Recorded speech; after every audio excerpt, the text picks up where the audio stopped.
নমস্কাৰ অসমবাসী ৰাইজ, কি খবৰ আপোনালোকৰ? আশা কৰিছোঁ সকলোৰে ভালেই। আজি ব্লগটো ৰাতিপুৱাৰ পৰা আৰম্ভ কৰি দিছোঁ।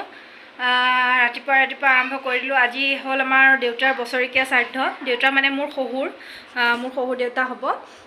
সেয়াই দেউতা শহুৰ দেউতা একেই। সেয়া আজি তেখেতৰ শ্ৰাদ্ধ বছৰেকীয়া। তো আমি মানে মহালয়াৰ সময়তে কৰোঁ প্ৰত্যেক বছৰে। এইবাৰ কিবা এটা অসুবিধাৰ কাৰণে কৰা নহ'লে। সেয়া আজি দেউতাৰ কাম পৰিছে যেতিয়া আজি তিথিটো, আজি দেউতাৰ তিথিতে মাৰ তিথি মানে একেলগে পাতি দিম বুলি ভাবিছোঁ। সেয়েহে আপোনালোকক অলপ দেখাই যাম আমিনো কেনেকৈ দেউতাৰ সকাম ভাগ পাতিলোঁ। বেছি ডাঙৰকৈ কৰা নাই, এনেই অকণমান মানুহ 3জনীমান মাতি পেলাই পুথি 5 অধ্যায় পুথি পঢ়ালোঁ। সেয়াই আৰু পঢ়াম বুলি ভাবিছোঁ আৰু। কালিয়ে গৈ পেলাই আমাৰ ওচৰৰে আইতা এজনীক কৈ থৈ আহিছোঁ। এতিয়া আজি তাকে কৰিম বুলি ভাবিছোঁ আৰু এতিয়া আৰম্ভ কৰিম আৰু আপোনালোকে অলপকৈ চাই যাওক।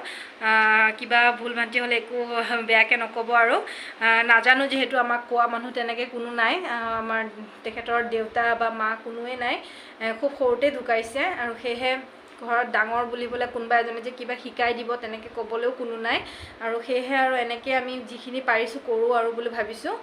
আপোনালোকে তেতিয়াহ'লে ভিডিঅ'টো চাই থাকক।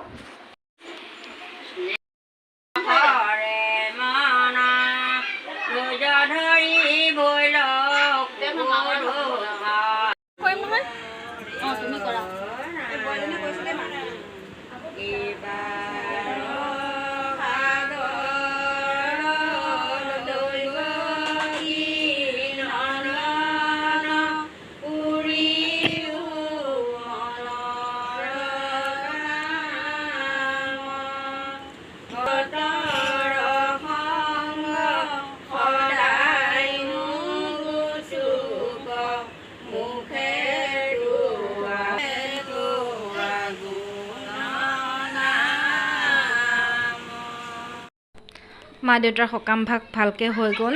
এই সন্ধিয়া চাকি ধূপ জ্বলালোঁ অকণমান। সকাম ভাগ ভালকৈ পাৰ কৰিলোঁ আজি।